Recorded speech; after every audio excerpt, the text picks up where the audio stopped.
another kind of reaction of acids is with base. When acids react with base, it form a salt and water. जब भी acid और base आपस में reaction में undergo करेंगे, then they will be producing salt and water. And this kind of reaction is called as neutralization reaction. So first of all, we can see जब acid base से react कर रहा है, skeletal of the reaction is acid plus base, will giving us salt and water. But if we can say that why this reaction is called as neutralization reaction, this is very very important kind of reaction. कि neutralization reaction जो है इसकी importance भी very much importance are there in our day to day life, but still we need to say कि हम इसको neutralization reaction क्यों बोल रहे हैं. तो let's see, in the above reaction the base neutralizes the acid and destroy its acidity.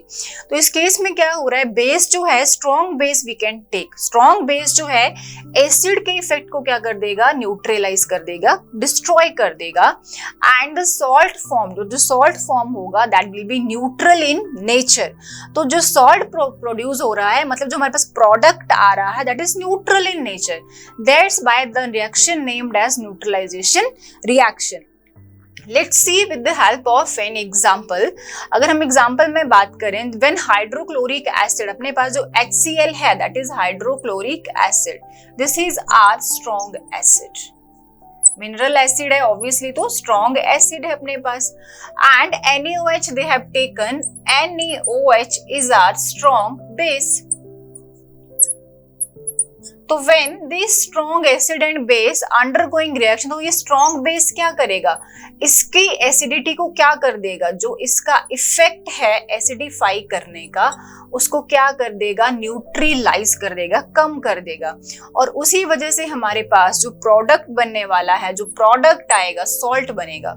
Salt formed will be neutral in nature. क्यों ऐसी चीज होगी, because you can see in the reaction first of all NaOH ले रहे हैं with HCl along with the production of NaCl and H2O. NaCl is common salt. कौन सा salt है ये, कॉमन सॉल्ट, जो हमारा टेबल सॉल्ट होता है, जिसको हम यूज करते हैं इन आर कुकिंग. हमारे किचन में जो सॉल्ट यूज होता है दैट इज NaCl. ये हमारा कॉमन सॉल्ट है. तो दिस इज न्यूट्रल इन, तभी तो हम खा सकते हैं इसको, बिकॉज दिस इज न्यूट्रल. तो ये क्यों फॉर्म हो रहा है, फॉर एग्जाम्पल हमारे पास जो sodium hydroxide is strong base and HCl is strong acid. तो जब दो स्ट्रॉन्ग चीजें आपस में क्या करती हैं, रिएक्ट करती हैं, जब दोनों एक जैसी पावरफुल हैं, तो ऑब्वियसली एक दूसरे के एक्शन को क्या करेंगी, मिनिमाइज करेंगी, है ना. तो वी नो दैट एसिड को है डोमिनेट कर सकता है, बट ये स्ट्रॉन्ग बेस क्या है, इसको डोमिनेट नहीं करने देगा प्रोडक्ट में. तो ये क्या करेगा, इसकी एसिडिटी को कम कर देगा, और कम करके ये भी क्या हो जाएगा, एसिडिक इफेक्ट नहीं दे पाएगा. और जो हमारे पास प्रोडक्ट बनेगा ना वो एसिडिक होगा नेचर में, ना ही वो बेसिक होगा. And not acidic, not basic in nature, and that will be neutral only. And this reaction, because of this neutral salt production, is called as neutralisation reaction. This is very important reaction. कि अगर हम बात करते हैं कि हमें acidity हो जाता है, तो हम कुछ बेस एनगल्फ करते हैं. क्यों करते हैं बेस एनगल्फ, क्योंकि हमारे बॉडी में जो एसिडिटी हो गई है, बेस क्या करे, उसको न्यूट्रलाइज कर दे.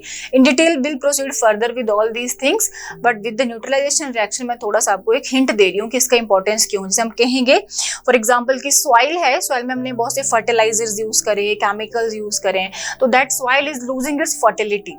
तो हमने उसमें क्या यूज करना है, बेकिंग सोडा यूज करना है, कुछ ऐसे बेसिस यूज करने हैं जो उसकी एसिडिटी को क्या करें, न्यूट्रलाइज कर दें, उस सॉइल को क्या कर दें, न्यूट्रल कर दें, ताकि वो एसिडिक ना हो और उसकी जो फर्टिलिटी है वो सही हो जाए.